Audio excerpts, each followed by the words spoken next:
hermoso día para estar unidos, para adorar, para predicar y tomar la comunión juntos, estar aquí juntos, ¿verdad? Y que disfrutes esta bendición. Yo creo que es una gran dicha estar reunidos. Quiero animarte que por favor vayamos a la Biblia. Por favor, quiero pedirte que nos ubiquemos en Primera de Corintios, capítulo 10. Por favor, ve a tu Biblia, Primera de Corintios, capítulo 10. Quiero decirte que si te llegas a salir de la llamada por el internet o por cualquier problema o tocamos mal, vuelve a entrar al enlace, vuelve a ingresar al enlace el cual estabas y te ubicas nuevamente en la reunión, ¿verdad? Muy agradecidos con Dios, con poder estar comunicándonos, ir a su palabra, y por eso te animo a que vayamos a Primera de Corintios capítulo 10. Como puedes ver en Primera de Corintios, los primeros 13 versículos es una advertencia que Pablo da contra la idolatría. Esto estaba basado en la historia de Israel, en los malos ejemplos, ¿verdad?, que tenemos que tener cuidado, pero también está basado en la confianza excesiva. Hoy, tú y yo, refugiados en nuestras casas, podemos llegar a caer en esto, en confianza excesiva. ¿Y a qué nos va a llevar todo eso? Todo eso nos puede llevar a adorar dioses falsos. Pero Pablo, la discusión de Pablo de la cena, de la Santa Cena, quiero que veas por ahí el versículo 14. En el versículo 14, Pablo empieza a hablar en torno a la cena del Señor, ahí en el capítulo 10 de Primera de Corintios. Pero continúa hasta el versículo 22, del 14 al 22. En Primera de Corintios capítulo 10, Pablo habla de la Santa Cena. Pero después tú puedes ver cómo él amplía esta enseñanza sobre la cena del Señor en el capítulo 11, verso 17 al 34. Pablo, se tomó ese tiempo de enseñar a una iglesia de Corintios que estaba pasando situaciones complicadas como iglesia. ¿Sabes? Tenemos que tener claro, este hecho de la cena del Señor ocupaba un lugar especial en la vida del creyente. Por eso hoy tú y yo estamos reunidos, porque ocupa un lugar especial. Y vamos a tomar la cena del Señor, ¿verdad?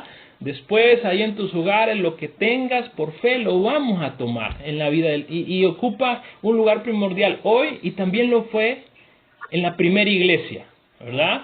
Y es por ello que quiero animarte a que, si puedes, para que nos ayude por ahí, si estás conectado de una computadora o de un teléfono, si no escuchas el audio, si se interrumpe, la presentación sí puedes estarla viendo.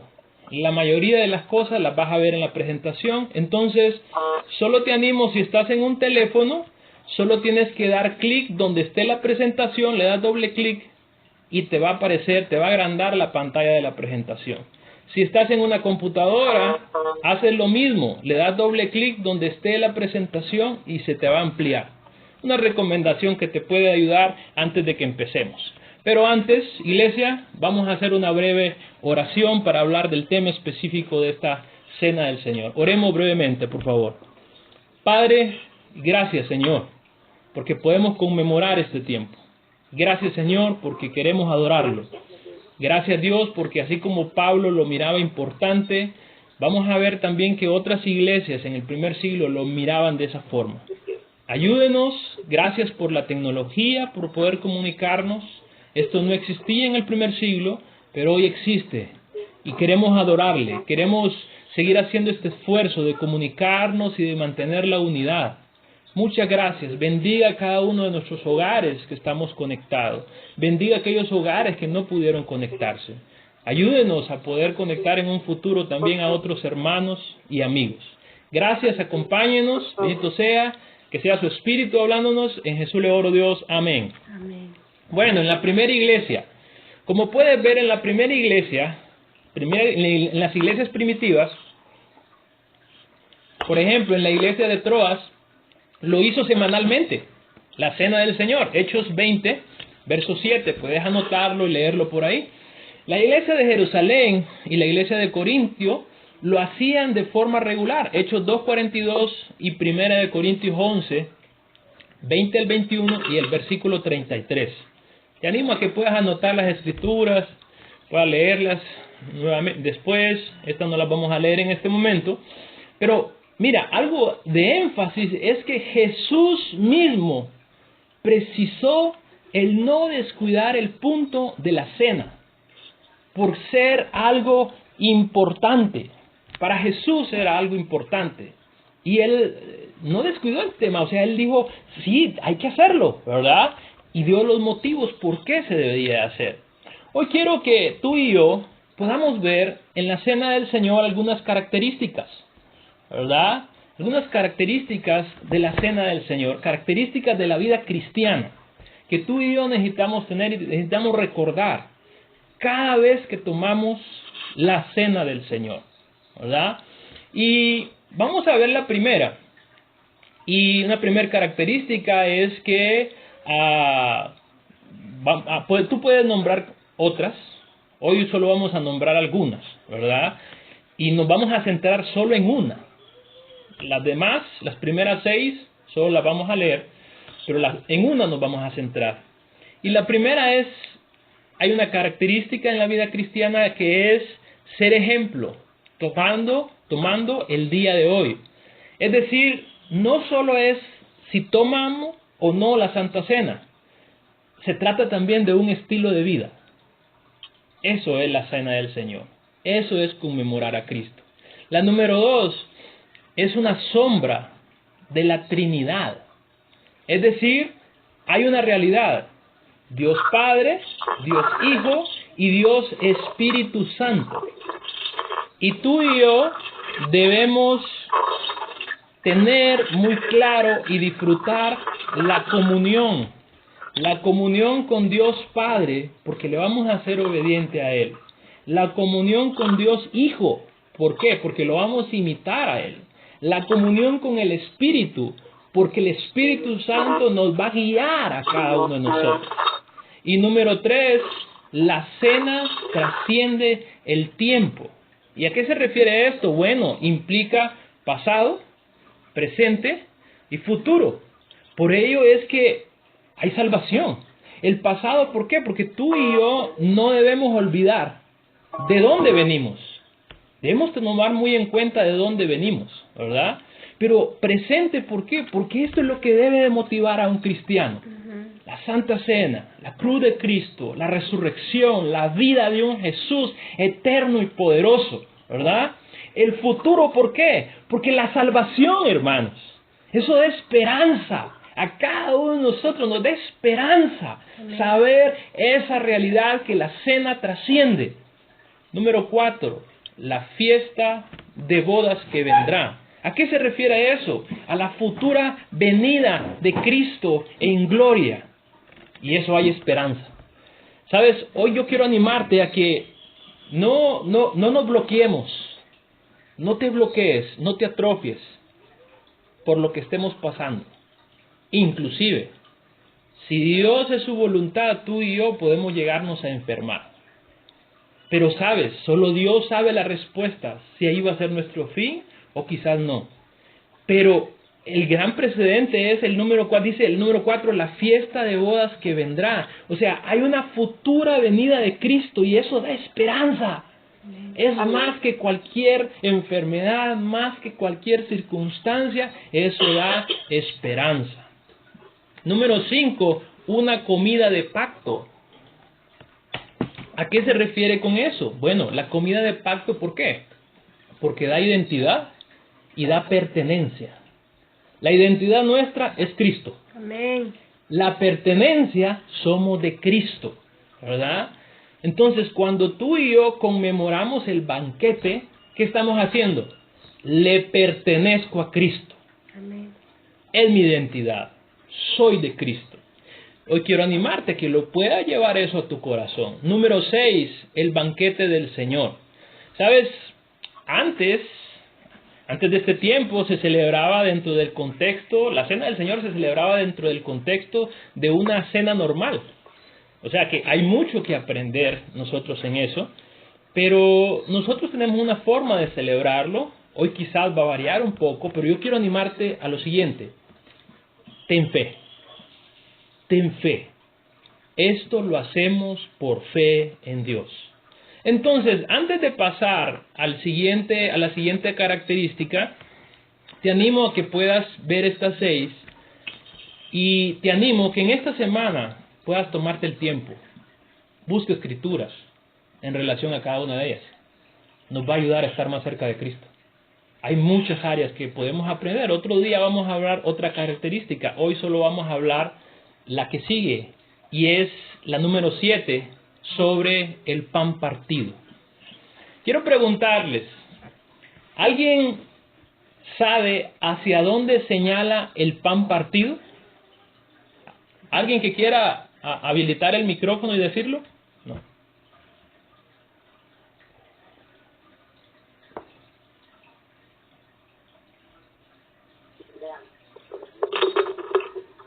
Al cuerpo de Cristo mutilado en la cruz. Amén. Gracias, Alma. Muchas gracias. Hoy sí. Gracias. Pueden ponerle mute nuevamente. Es la realidad. Así es. Señala hacia la humanidad de Jesús. Por favor, vamos a ir a Mateo, capítulo 26, verso 26. Y Primera de Corintios 10, verso 16. Y quiero animarte que podamos profundizar en esta característica porque encarna la vida cristiana. Y ahí es donde vamos a hablar un poquito. El pan realmente era algo básico en aquel entonces y en las comidas de todos los hogares, aunque sean muy humildes. Hoy también, ¿verdad? Podemos hablar, podemos conseguir pan con esto, con lo otro. Algunos de nosotros en su momento quizás, así como a veces hacemos bromas, ¿no? Pero de repente te ha servido una semita y un vaso de refresco, ¿no? O sea, eso llega en todos los extremos, ¿verdad? En todos los ámbitos. Y por eso el pan muestra que es algo básico y algo también de humildad. Entonces apunta a la humildad de Cristo y a la disponibilidad de nuestro Señor Jesús. Lo puedes encontrar donde sea, y es la realidad. Estando en tu casa, tú encuentras a Jesús. Vamos a leer las Escrituras. Mateo 26, verso 26, dice: mientras comían, Jesús tomó pan, y habiéndolo bendecido, lo partió, y dándoselo a los discípulos, dijo: tomad, comed, esto es mi cuerpo. Es decir, ten fe. Ahí donde vas a tomar tu santa cena, de eso se trata. Primera de Corintios 10, 16, la copa de bendición que bendecimos, ¿no es la partición en la sangre de Cristo? El pan que partimos, ¿no es la partición en el cuerpo de Cristo? Es decir, tú y yo te animo a que podamos creer esto, porque el Todopoderoso se humilló a sí mismo tomando esa forma de hombre. Como hablábamos, humilde, accesible, y así es hoy para nosotros. Al asumir nuestra humanidad, Jesucristo se volvió accesible a todos nosotros, a cada uno, ¿verdad? Así como el pan era disponible, Jesús también está disponible para ricos, para pobres, para todos, para toda la alma que quiere estar cerca de Dios. Para ti y para mí. Amén. Es interesante Amén. porque el pan es hecho de trigo y el trigo se muele para hacer el pan. Y el vino, para hacerlo, el jugo de uvas, es con uvas aplastadas. Entonces, ¿qué implica esto?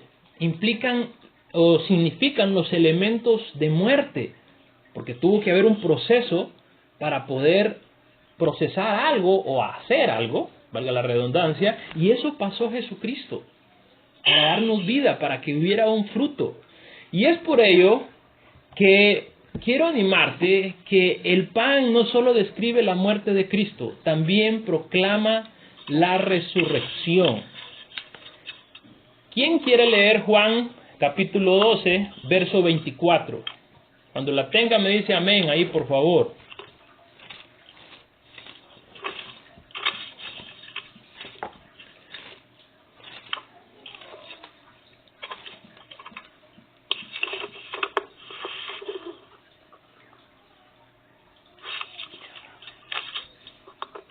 Juan 12, verso 24.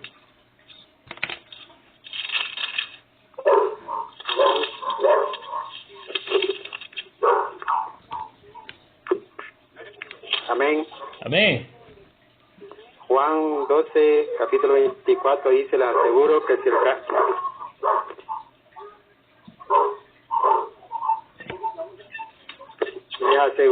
el grano de trigo al caer en tierra no muere, queda él solo, pero si muere, da abundante cosecha. Amén. Amén. ¿Sabes qué significa? El grano de trigo que cayó en tierra, pero ahora vive, produce muchos granos. Lo mismo pasa con Cristo, ¿verdad? Por eso es que Cristo es valioso, ¿verdad? Es un rotundo amén para reconocer que Cristo es valioso, produce fruto. Quiero animarte a creer con fe lo que Dios puede y te ha dado a cada uno de nosotros, la salvación. Eso nos ofrece, eso quiere darnos y produce frutos en tu vida. Eso dice según esta escritura, ¿verdad? Yo quiero animarte a que nos inspiremos en la Biblia y que no opaque los frutos de Cristo, que no los opaque una enfermedad. Que los frutos de Cristo no los opaque la angustia. Que los frutos de Cristo no los opaque el encierro. Pablo por ello dice, en Filipenses habla muy claro que tú y yo podemos volvernos enemigos de la cruz de Cristo. Y yo quiero animarte a que podamos tener nuestra confianza donde debe de estar. Quiero animarte a que creamos, nos llenemos cada vez más de Jesús. Debemos cuidarnos y darle vuelta, ¿verdad? Quizás a la página. Debemos cuidarnos en el sentido de que hay que mantener las observaciones, las direcciones que nos transmite el gobierno, que nos dan nuestras autoridades en relación a este tema. Hay que cuidarnos, hay que ser respetuosos, hay que ser ejemplares. Ahí mostramos la cruz de Cristo. Pero te animo a algo, tenemos que darle vuelta a la página. Tenemos que estar conectados, porque en este momento, si Dios lo permite, no lo sé, así como estamos en este momento conectados, tenemos que seguir conectados, ¿verdad? Si no, tú y yo podemos volvernos enemigos de la cruz de Cristo. Por eso no podemos aislarnos, hermanos, tenemos que estar conectados.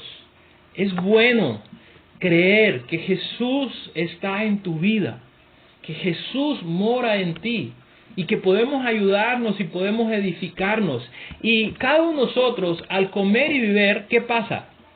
Recibimos su vida. ¿Amén? Eso pasa. Recibimos su vida. O sea, no es cualquier cosa. No recibes una mascarilla para que te ayude por un par de días. Recibe vida eterna. O sea, para la eternidad, valga la redundancia. Juan 6:53 dice, entonces Jesús les dijo, en verdad os digo, si no coméis la carne del Hijo del Hombre y bebéis su sangre, no tenéis vida en vosotros. Es decir, no es cualquier cosa, ese es el principio de la resurrección. ¿Cuál? Vida de la muerte. Al comer y beber hay vida, ¿verdad?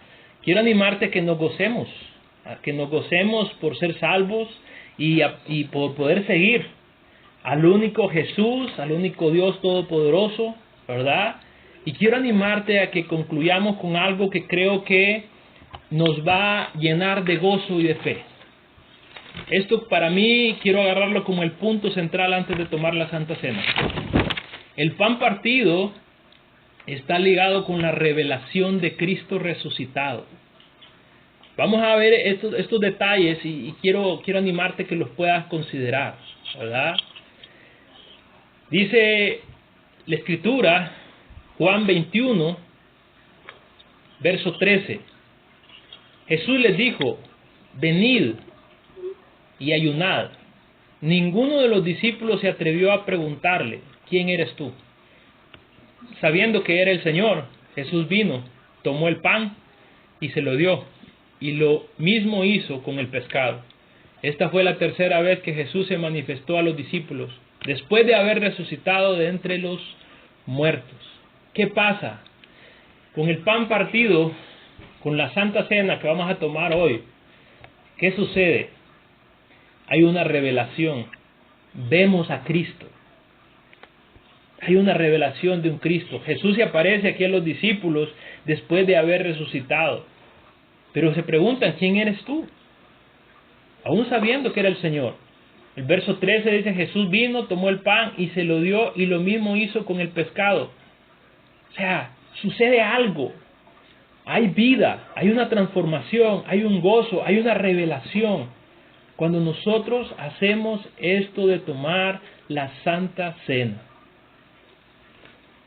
Y en esto mismo, algo también que, ligado a esto, que nos llenará de gozo, es que al partir el pan por medio de Jesús, le ves y le reconoces. Y en este caso vamos a hablar también de discípulos. En el camino de Emaús, ¿te recuerdas esa historia cuando iban ahí dos personajes, dos discípulos caminando? Pero Jesús mismo se les aparece a esas dos personas, pero solo hasta partir el pan, ellos reconocen al Maestro. Eso es interesante. Yo no sé si ahorita por tanta noticia, en este caminar de estos días que estamos teniendo, quizás hemos perdido de reconocer a Cristo. Hemos perdido de ver a Cristo. Hemos perdido de escuchar a Cristo. Hemos perdido de que nuestro corazón se llene de Cristo.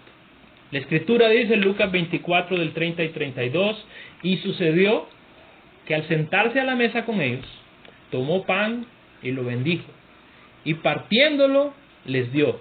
Entonces les fueron abiertos los ojos y le reconocieron, pero él desapareció de la presencia de ellos, y se dijeron el uno al otro, ¿no ardía nuestro corazón dentro de nosotros mientras nos hablaba en el camino, cuando nos abría las Escrituras? ¿Sabes? Por eso es importante que cada día tú y yo nos mantengamos conectados a Dios, que arda nuestro corazón, que mientras caminemos diariamente, que mientras escuchemos o bloqueemos algunas noticias, escuches a Dios, que en el caminar, en este proceso que estamos viviendo, que en su debido momento a todos nos angustia, nos preocupa, pero que tu esperanza esté puesta en la eternidad, donde está Cristo. Por eso el versículo 32, y se dijeron el uno al otro, digámonos tú también en esta semana, cada día, digámonos, nuestro corazón arde, porque estoy caminando con Jesús, porque las Escrituras están hablando a mi vida. Pero te animo a que te lleves el verso 31, por eso aclara, entonces les fueron abiertos los ojos y le reconocieron. Después de que él bendijo, después de que él partió el pan, ¿sabes? Esto nos ayudará. Cualquier cosa puede ponernos ciegos, puede pasar. Y es interesante, en este año 2020, en esta visión 2020, puede pasar que cualquier cosa nos nubla la mirada de ver a Jesús. Quiero animarte antes de que oremos a que podamos disfrutar de lo importante. Hoy, aquí vamos a participar del testimonio de unidad en Cristo. De eso vamos a participar. Y vamos a ir buscando esa escritura, 1 Corintios 10, 17, ¿verdad? Pero quiero animarte que puedas creer. Hoy vamos a participar de la unidad en Cristo. Lo siguiente, los cristianos primitivos partían un solo pan, y hoy tú y yo participamos y formamos un solo cuerpo. Amén. Los cristianos primitivos en su debido momento, ¿sabes? No tenían la facilidad de esta comunicación. Estaban lejos, quizás por carta, quizás por mensajero, pero tenían que esperar. Hoy tú y yo podemos aprovechar estos medios, vernos. Me alegra que los niños cantando se saludaron al inicio. Pero hablando de la Santa Cena, los cristianos primitivos eran un solo cuerpo, partían el mismo pan, y hoy también formamos tú y yo un solo cuerpo en Cristo Jesús. Amén. ¿Qué dice la Escritura de 1 Corintios 10, 17? Amén. Dice, aunque somos muchos, somos un solo cuerpo, porque comemos de un solo pan. Amén. Amén. Comemos de un solo pan. ¿Sabes? Es inspirador el poder confiar en Dios. Amén. Es inspirador saber que existe un Dios que es maravilloso, que es grandioso.